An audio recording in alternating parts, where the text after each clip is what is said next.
Do you ever sit in a lecture and think, So what does this actually mean in practice? this is So What Social Work with Abigail. and Josh? With over 50 years of combined experience within the social care sector. We are lifting the lid on adult social work in practice. And you might be thinking, So what? These are our personal views and opinions. All case examples are fictitious or have been sourced from the public domain. We are not representing any organisation or public body. So what? Hello! Hello! How are we doing today? Really good, thanks, on this lovely hot summer's day. I know, I'm boiling. It's a bit is of leg warm. showing here today. If you want to watch us on videos, a lot of leg showing. Woo! Oi, oi. Whose leg are we talking about there? You'll You have to watch and see. find out. I wouldn't get too excited. No judgments, please. There's no tan on these legs either, is there? I know, I was looking at my legs thinking, oh God.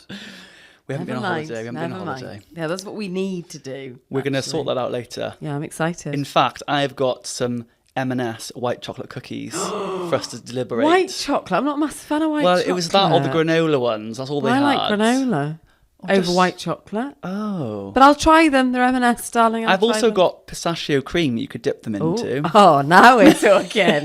Yes, please. I'll be lifting that lid on the pistachio cream. I'm excited for it. Maybe we need to get some Haagen-Dazs too. I do love Haagen-Dazs. We haven't got the pralines and cream that we talked about a Disappointing. long time ago. I still haven't tried it either, which is not cool. So I love the Belgian chocolate. You like chocolate? I like chocolate. I like chocolate too. Like I'm 5.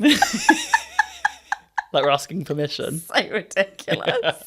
I do like chocolate. Would have potentially some white chocolate cookies with pistachio cream or creme and ice cream Oh wow. and a coffee tea because we like those. Oh yes, please. It's not like alcoholics on Give this me all the coffee thinking podcast. teas. I'm here for it. So today's topic is strength-based, It is. but what are we First things proud of? first. Yeah. What are we proud of? This week, I think the thing I'm proud of is having a workplace facilitator in the team who is not a social worker, Okay, yeah. a coordinator, Yep. and the great work that person does with the student. He is amazing. And he's done it before with other students. I think we don't talk about that enough, about the non-qualified practitioners. I love them. I big fat heart them like that. Well, and you've got a workplace facilitator who's a coordinator as well, who's also great. And I just wanted to take the moment to really shine on, Big up. big up the coordinators and the non-qualified Woohoo! social care staff, and the impact they have on students. The backbone of social care. Full stop. Absolutely. Yeah. I remember being one of those coordinators myself. too. We were there, we've done Yeah. that. And seeing the input that a non-qualified social worker can have on a student is really, really powerful and really, really poignant. So I just wanted to give a bit of a shout out that I'm really proud of that member of staff. Woo! And your member of staff as well, Yes. who's also great. He's amazing. And others that do this, I'm sure there's plenty out there. 100%. And credit to you, it's not just about being a practice educator And the with people who students. don't actually facilitate or supervise either. Just generally Everyone. being amazing. And Proud of social everybody. care. Woo! It's a good day today. You got this. Sun is shining. Everyone's amazing. Everyone is brilliant. You're all the backbone. Absolutely. But I really wanted to just hone in on, we talk about practice educators a lot. We talk about We do. workplace supervisor. We don't actually say the workplace supervisor. Sometimes it's a non-qualified social worker who hasn't done the It training, absolutely is. but is still really, really But useful. so valuable Absolutely. to the students' learning, which is so true. So thank you, all of you out there. Yeah, thank you. But specifically yours today. Particularly mine at the moment. Yes, Yes. thank you. And yours. Oh, okay. Well, thank you. He'll take that all day long. What are you Good. proud of? So my daughter's been going through a bit of a challenging time in school, and I'm really, really proud of her actually. So, and I'm proud of how we've kind of navigated this challenging time together. And I think by thinking about weirdly social work or social care skills, Yeah. I've managed to kind of guide her and support her through it. And it's enabled her and empowered her, I suppose, to be able to speak openly Yeah. about what's been going on. Wow. And yeah, You social worked your own daughter? it's been quite deep. Well, I mean, would you believe it? That's quite remarkable. Isn't it just, Josh? Because you've never done that before. Ever. Never use social work skills on anybody. in my No, personal no. life at all. Got to be done. You'd be lying. If, Strengths and priority risks. Good enough outcomes. Talking of which, but first of all, we would like to hear from you. What proud moment have you had, no matter how big or small, actually? We don't care. But if you're proud of it, please let us know, because we'd Share love it. to hear from you. Share the pride moment. I said but pride again. I did it as well. We're just coming out of Pride Month, Oh though. my God. That's why then.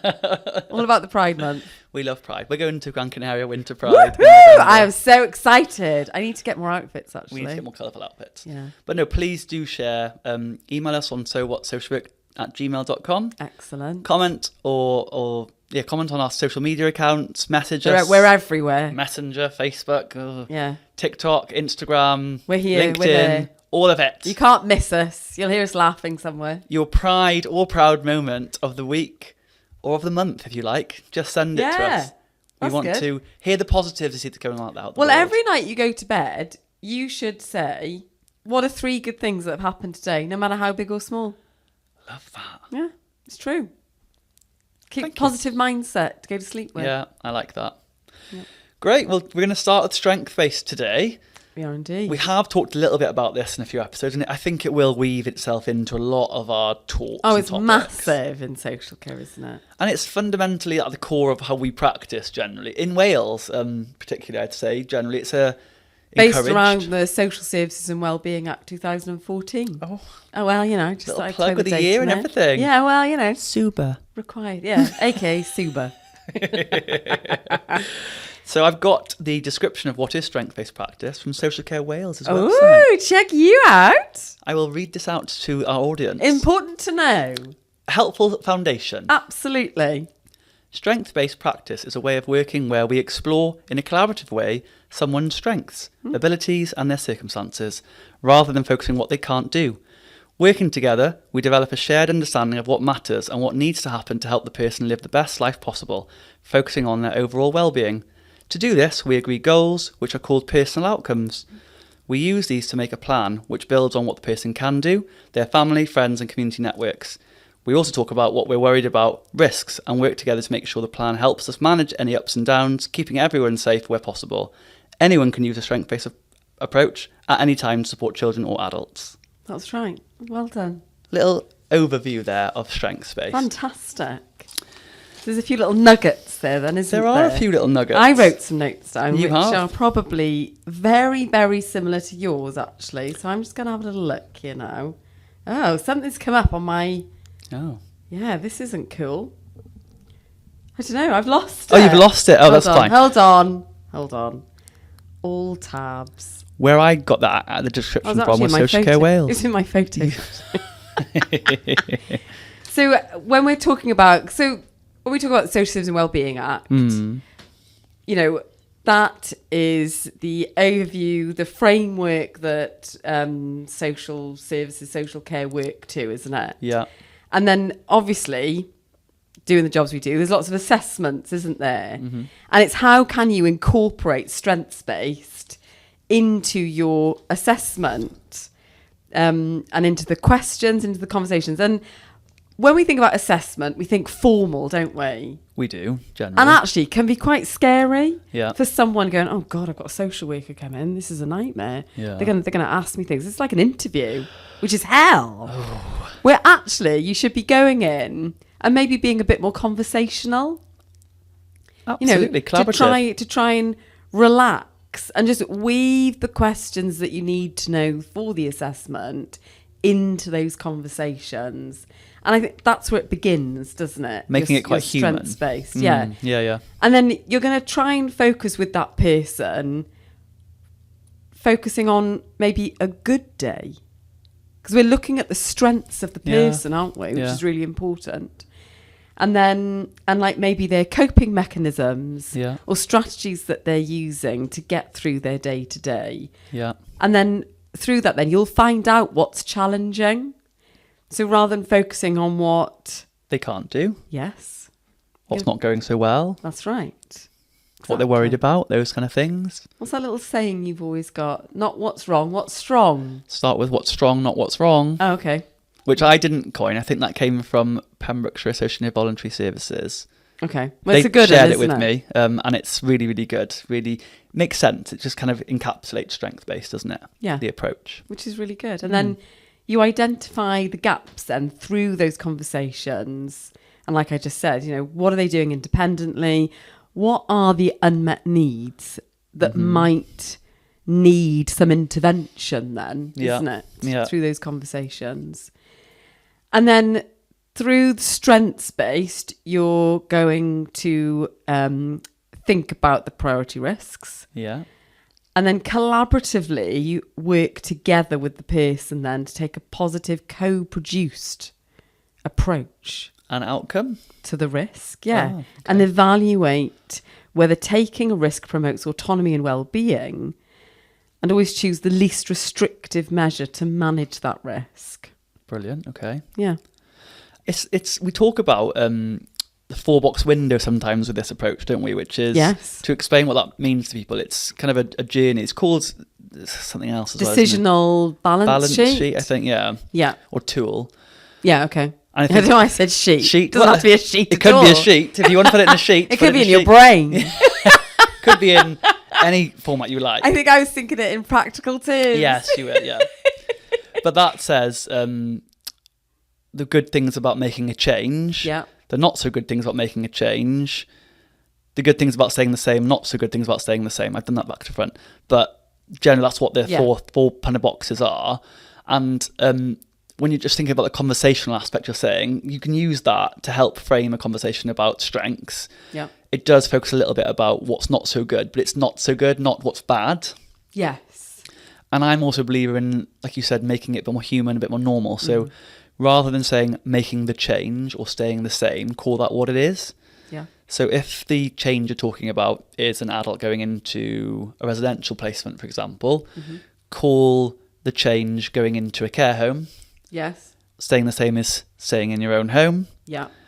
If it's rehousing, the change is going to this new housing complex or housing area, home, flat, whatever. Yeah. Staying the same is staying where you are, which could be, for example, a hostel. Call it what it is. Make that language, basic language, human language that we talk about. You have to adapt your language, your tone, your body language, your eye contact to meet the person, don't you? Yeah.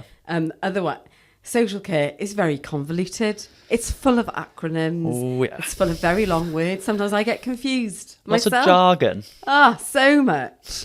And it's really important to bring it back, simplify it to meet the needs of that person so that they can genuinely co-produce something that they want to happen. And it's funny because I think we talk about this a lot in our episodes and our discussions generally about sort of power and dynamics and things and how people think they focus on strengths, but it's actually often tokenistic. Yes. So you think by asking someone what matters to them, they'll give you an answer, but you'll fit what matters to them into your box generally. So if I said what matters to you to an elderly person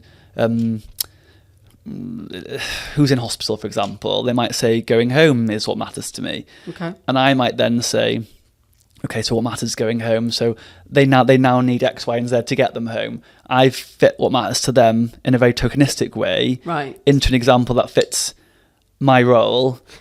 I need to do this now, X, Y, and Z to get them there. Where that's not really what mattered to them, those parts, the matter to them was getting home. Why does it matter to getting home? What about going home is important to you? Yeah. What does that look like? Your example of what does a good day look like? What does a normal day look like? Yeah, absolutely. Yeah. Walk me through a normal day. That's sometimes people just going through morning to night, what they do gives you everything you need of their struggles, the good stuff, the bad stuff, the good, the bad, the ugly. Oh, yeah. And you can pick out what you think you're kind of programmed into looking for the risks and the issues. They'll come out naturally having that conversation. Of course they will. And that's the thing. You don't need to say, so what's really bad right now? Yeah. I tell you what the worst forms are is the personal independence payment. Oh, right, yeah. For PIP, otherwise known as PIP forms for people with disabilities. Yeah. You can have like mobility elements, mental health elements. And it's like, Yeah, so we're applying for PIP because you need more money to support you through your day-to-day living. But you have to think of your worst day possible. And it is horrendous. Yeah. Because when you leave that meeting with the individual, they're on the floor. Because they've had to focus in on everything that's been really poor in their lives. Yeah. And it's horrible to watch it. And often people become really emotional about it. Understandably. Where I think when we're looking at, statutory assessments and things like that for potential interventions or for services to be implemented, I think it's really lovely that it puts it on its head. And we're looking, okay, well, tell me about you. Yeah. I'd like to know more about you. What is working well in your life? Yeah. It's very similar kind of to the signs of safety model. Yeah. Oh, another model. Oh, well, you know. Here we are, social work. We'll put that on another one, another episode. Yes, you will. Plugged. Signs of safety, what's working well, what are we worried about, what needs to change. Yeah. And it's as simple as that. And kind of authentically, conversations happen. And then you learn about that person. You learn about what is working. You learn about what they are maybe struggling with. Yeah. And it's from that then that a positive assessment is made with the interventions that are required. Yeah. When you look at PIP forms, it's so negatively nuanced. And you have to have your worst day. And it's just... And you see it unfold before your eyes when you're doing forms with people like that. And it's just awful. So I really like how the Social Services and Wellbeing Act has reframed to be more strengths focused. Narrative, yeah. Yeah. But a lot of tools that you say, I think a lot of assessment forms, every organisation, every social care department has a different system generally, don't they? And their forms can be bespoke to that organisation. Yeah. So there will be forms out there that are led that in the practitioner into that way of thinking. And we've seen that. I've seen that over my career, that there are a lot of strengths-focused questions in an assessment tool, but they can be kind of deficit areas as well to focus on. And risks need to be captured, priority 100%, risks. yeah. But I think the important part of that to me is that's a tool, and where you're capturing the information is not where you should be leading from in your practice. Your conversation with people, you shouldn't be thinking, I need to think about the risk because my tool that I need to write with says I have to focus on that, I have to focus on this. Have that conversation.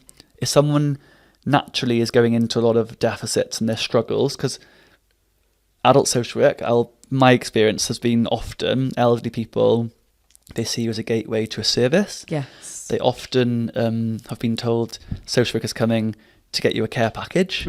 Social work is coming to put you into a care home. Social work is coming to do X, Y, and Z before you've got there. So there's an expectation of what you're coming in for, and they don't want to go into strengths sometimes. No. They want to give I need you to sort of package out for me now. You've got to get it for me. So I've got to tell you everything I can't do. Yes. So a bit like you were saying with the PIP, people can almost assume that you're coming in as a gatekeeper and that you need to be gone through with all the negative and the weight in the world. You're talking about power again.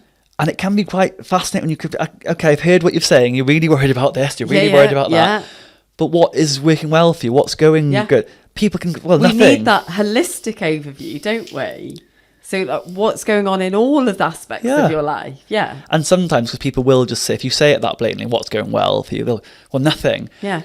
Then I'm in hospital, for God's sake. I'm at home and I'm my daughter's doing everything for me, or so. There's a lot of examples, but I think that's the best way. You said, what's your good day look like? What does a day look like? Yeah. Because you then, as a practitioner, can pull out the strengths, and I think that's your active listening skills. Reflecting back will be reflection, isn't it? It's all about those reflective statements as well. Yeah. So you're telling me it sounds like it feels like totally. Not that we've been on a course for this or anything. Right? But that's the bit you'll pull out those. Someone tells you their whole day, even if there's just one little glimmer of something positive in there.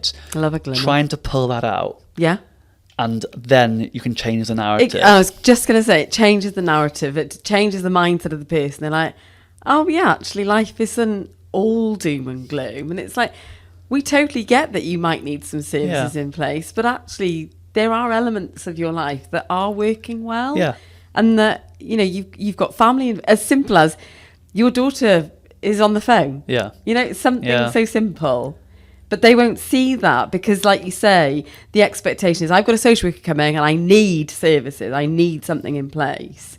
And it's like, let's break it down. Let's bring it back Peel for it a back. second. Yeah. And I think it's the important take home for social workers and students and anyone who's practicing is sometimes you're not just an agent of the state providing a service. You're not going in there to look at services. You're going there to provide your social work time. Yeah. And that is a service in itself.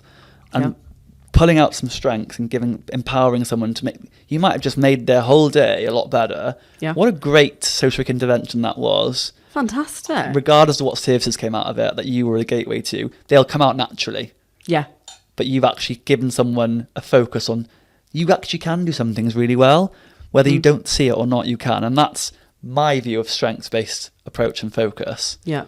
Really honing in, picking it out and encouraging it, empowering it and just reiterating it. Yeah. So when people come often into the service I work in, they usually feel extremely let down by social care services providers. So it's a real kind of challenge sometimes I feel very fortunate we're able to have that time to build relationship, build that trust. And that's all part of social work skills as well. Yeah. Being kind of available to have those conversations, to work flexibly. We talk person-centred. Yeah. What is person-centred?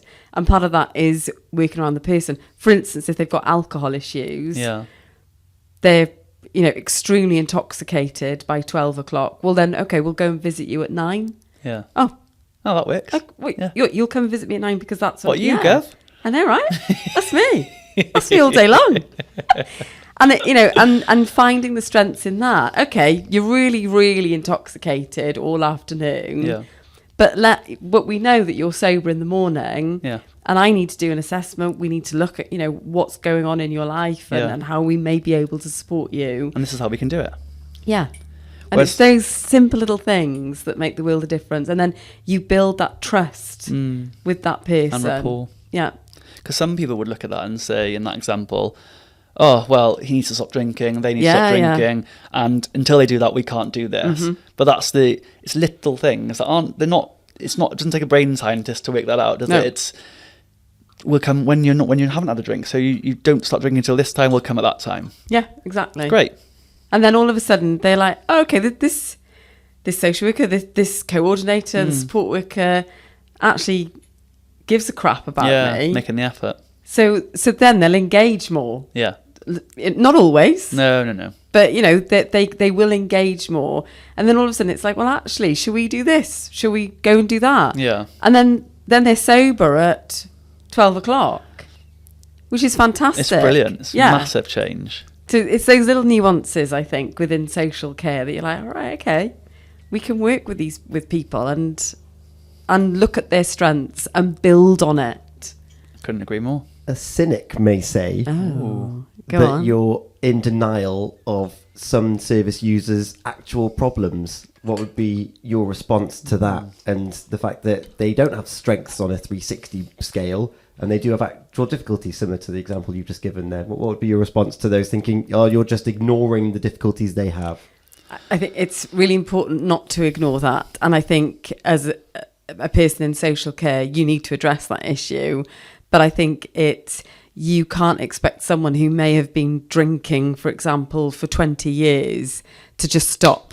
No. Because somebody's become involved. I think it's acknowledging it and saying, okay, we know you've got substance issues here. Can I work with you? Yeah. And I think, we need to be mindful that people have wonderful, amazing, chaotic, complex lives.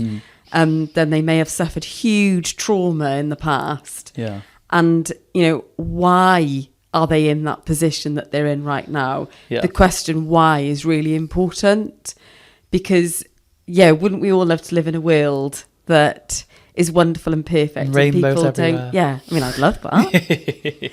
But that's not realistic. So I think it's about acknowledging it and trying to work with it. Yeah. And then using that strengths-based approach, those little positive nuances with them that hopefully then you can build on. Yeah. And then hopefully, whilst you're working with them, you'll address you'll hardcore address maybe some of those issues. Hardcore address. Hardcore address. So, right, okay. You, Gov. Governor's coming out today. That's me. I'm all over it. And you might say, well, it's obviously having a huge impact on your life. Would you like me to maybe contact the local substance misuse service, for example? Yeah. Let's have a conversation. Yeah. And it builds on that then, doesn't it? And I think even to answer Tom's question in other case examples, I think that can happen anywhere. You can say acknowledging it to people that are voicing that you're ignoring things is important. And you can do that in a way, in a conversation, to make you encapsulating everything. And I think that's about how you reflect back certain things. So how you reflectively say you've heard the negatives too. I have heard that. Because if people reiterate, they really want you to hear how bad it is. It's just reflecting back to people. So you've said that. Yeah. I want to just focus on this for a second. We'll come back to that. Sometimes you will come back to it, and sometimes you won't. Because if you manage to skillfully encourage the conversation in a strengths-based manner, support that kind of mindset, then, isn't it? And swap that change. Yeah. Sometimes people don't want to come back to the negatives. Sometimes they will naturally, and that's just people. Yeah. Depends how you've managed to negotiate that conversation. It does take a lot of skillful communication skills and time often. And confidence, I think. Definitely. And what's going on in your mindset. We talked about before when you've got a big diary to balance and lots of things competing. You've got a set amount of time. It can be difficult. Yeah. And you can feel like it's really hard to give it the time it needs. Yeah. And I think also, strengths-based is fabulous. It's all very well and good. But the person you're working with also needs to have open communication to that as well. And do you know what? Some people don't. And that's okay, and as much as you've tried and you're like, okay, I've done this. Sometimes it's their choice. And it's just not going to happen. Yeah. Particularly if it's an individual and they're not, risking anybody else or harming anybody else, then that's their wish. The approach isn't a one-size-fits-all. Absolutely not. And I think that's really important in social care. Yeah. Every single individual is unique and you have to kind of build that relationship where you can and work, and that's why you've got to work with somebody, isn't it? Yeah. And we have had a question from a newly qualified social worker who we both know quite well, Ariana. Oh, hello, Ariana. I will play the question for us. And Ariana has been a student of mine and a student of yours. Yes, she has. Another fabulous lady. She has been through both of our practice educator styles. Yes, we must have her on in the future to talk about that. That would be really good, actually. The perspectives, yeah. Right, I will play the question. Hi Abigail and Josh, my question is, what advice would you give newly qualified social workers about balancing strength-based practice with the professional power we hold in adult social work, particularly when limited resources and service pressures affect the choices available to people? God, excellent question. Very, very good question. These students, they're hardcore. Well, newly qualified. My God. The thirst for knowledge is real. And the practice questions that we've had from the newly qualified particularly. It's amazing. Whoa. They're real. Let me think about this for a second. Yeah.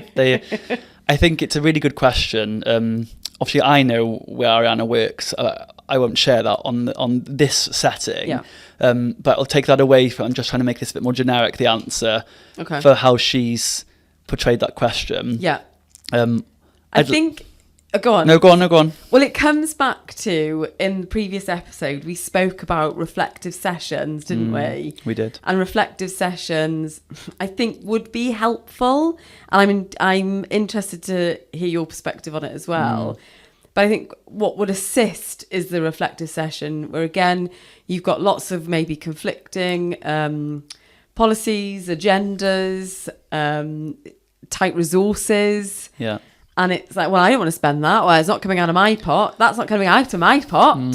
So, and I think it comes down to that collaborative approach, where particularly I think reflective sessions are helpful because they're focused. Explain a reflective session again, so please. A reflective session is when different people who are linked to the case, for example, social care, health, housing, care providers, Yeah. education, Yeah. whoever might be involved in the case, come together to do a focused reflective session. Ideally, you would want an impartial facilitator Yeah. to keep it focused. And then there's 3 areas. You're looking at the strengths Of the individual. of the individual, of the services in place, of what people are doing. Yeah. You've then got the priority risks. And we talk about risks, it is when we talk about priority risks, not all the risks, No. but the pertinent ones You for that start situation. off getting a big list of risks that people feel Yes. comfortable giving, and then you have to really whittle it down to what are the priorities. That's right. And these risks. So priority is key there. And then you've got, through those conversations and discussions, you've got then not everybody likes it, but the good enough outcome. And I think we say good enough because an outcome, for example, a homeless person, their good enough outcome is, I want a house in a specific area next door to my mother. Yeah. Okay, but right now you're street homeless. Should we try and get you into temporary accommodation? Yeah. So it has to be, what's the word? It has to Like be relative? relative Yeah. to that time right And the now. context. Yeah, of course. Yeah. Yeah, and I think good enough, picking up on that word just a second, I think some people don't like that. I'm assuming because the connotation of my version of good enough is this, whereas it should be really what's good enough to that person you're working for. So what they see as good enough, like you say, someone's homeless. Is it simply a matter of being housed in like a hostel? Is it, I want a 4-bedroom house, mansion, whatever? Because there's perfect and there's amazing and there's better than I could ever dream of, and there's good enough right now. I think that good enough pulls it back. It's like, okay, what's now? we know things aren't great, but what would be good enough for you right now? And it can be right now. We can revisit this. Totally. When you get there, we can revisit this whole session, can't we? Yeah. Going back to Ariana's question, I think it's difficult when you consider resource issues and time constraints. I think generally I'd like to believe that most practitioners, your peers, your supervisors, your managers would encourage you to spend that time with individuals to really get to know what the strengths are and pull them out. Yep.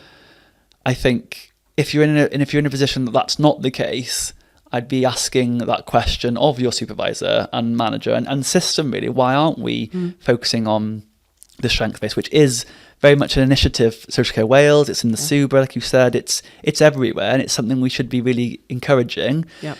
If it felt you don't have the time to do that, I'd want to challenge that. Yes. And in a professional, boundaried way. Oh yeah, not like kicking off. Don't left, kick right, off. And No. centre. Yeah, no, absolutely. And resources-wise, I think when you talk about in adult social care, perhaps the issue about the person there. Oh, sorry. One of my alarms. One of your many I live alarms. my life by alarms. False. It's fine.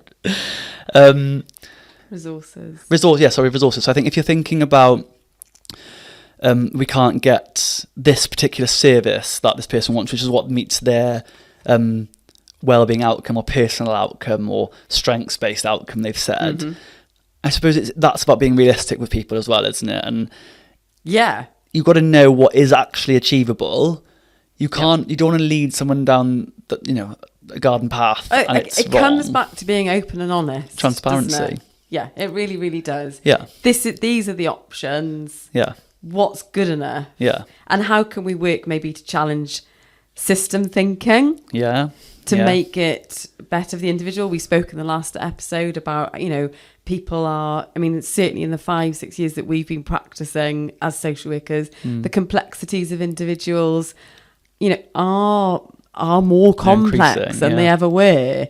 And I think it's about kind of evolving systems, thinking, agendas, policies, legislation. The Housing Wales Act, there's a new bill being implemented to focus actually on a more strengths-based, person-centred, trauma-informed way of thinking. Because, individuals are complex.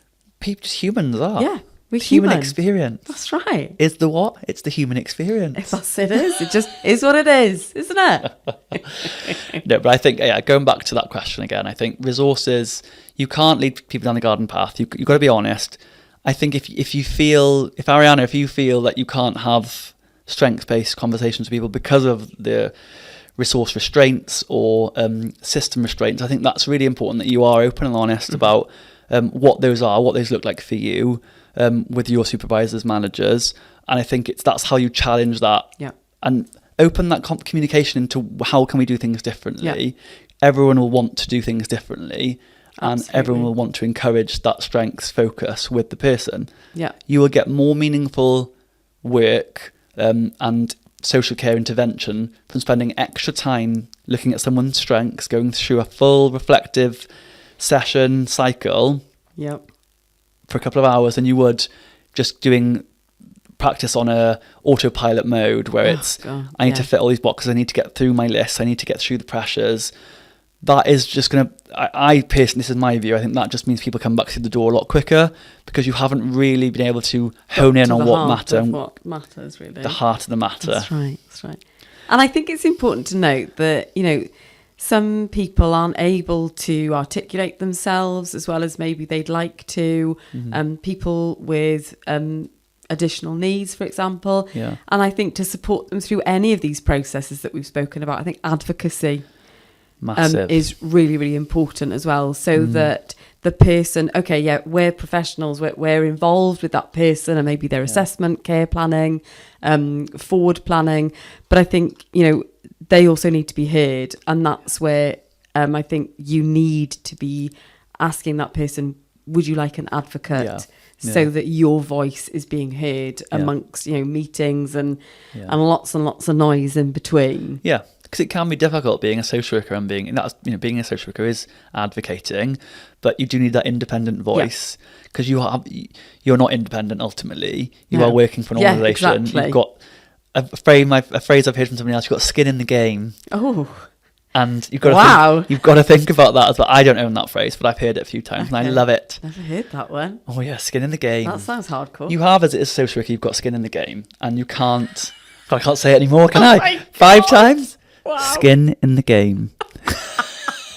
I have never heard it before.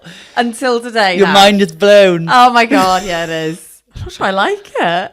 It's strong, It's Governor Worthy, isn't it? Oh yeah, I'm the Gav. She's Gav, innit? It's a little bit of a side joke. We'll maybe explain to people one day. Maybe not. We'll see. It's private. You have to keep listening. We'll lift that lid sometime, won't we? Put a rock in your diary for that one. God's sake. No, I think it's. I think that's kind of rounded up quite nicely, actually. A bit of skin in the game. Skin in the game.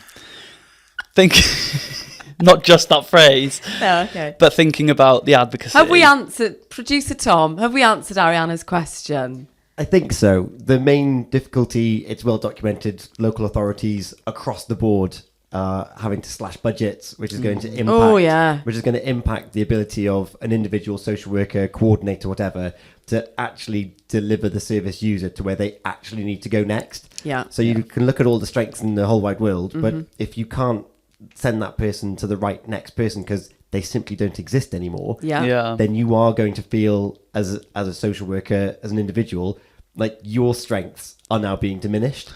And that must be a horrible balance to try and get the strengths of this individual. You know the right direction that they need to go in, but you cannot send them to where they need to go to help them on their journey. Like going back to what you said earlier, that the person with the drink might one day get to midday and they're still sober.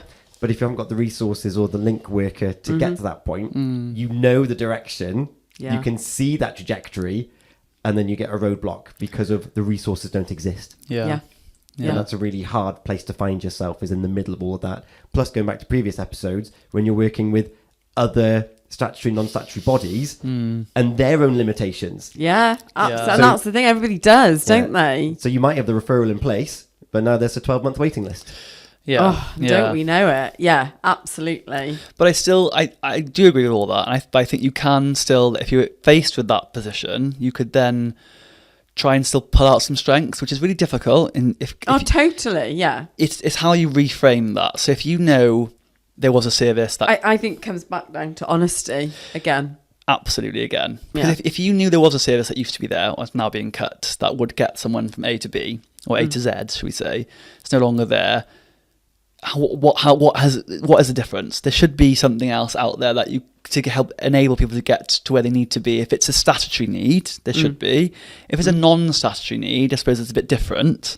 Yeah, you kind of look at what's in the community, don't you? Yeah, and it's that duty and power again, isn't it? That we've talked about before, and what Very is much so. obligated as a duty and what is a power that can be provided from a organisation, and everything in between. And that's where strength-based fits in that grey area, because it's not always about services and about what we can provide as a social worker or a social care worker. It's about what the person's own strengths can be used or utilised to overcome that barrier.